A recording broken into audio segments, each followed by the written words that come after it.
Иргэдийн орлого нь хэрэгцээнд нь хүрэхгүй болохоор банк усаас зээл авдаг. Энэ 100 мянган төгрөгийг аваад 1 жилийн дараа 136 мянга болгож болгож өсдөг. Энэ одоо хүүн Монголын хамгийн өндөр ашигтай бизнес үү? Ер нь бол нэлээд ашигтай бизнес. Та Инвесткор банк усаа хүүгийн байгууллагын ажиллаж исэн хэдэн хувь эзэмшдэг вэ? Би одоо банк усыг өмөрөд байгаа даа биш. Иргэдийн амжиргаа муу байх нь банк усуудын бизнес өндөр ашигтай байх боломж бүрддэг.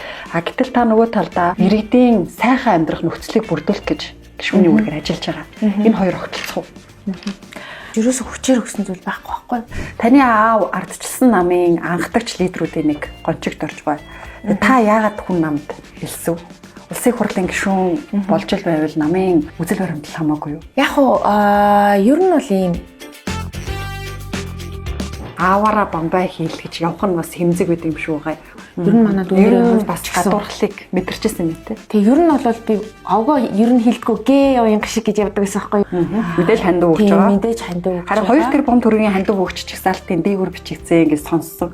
Тийм их мөнгө байхгүй шүү дээ. Та боловсролын зээлийн сангаас 6584 долларын зээл авч Германд сурсан юм байна. Германд их сургуулиуд төлбөргүй байдаг. Энэ зээлийг яах гэж авсан?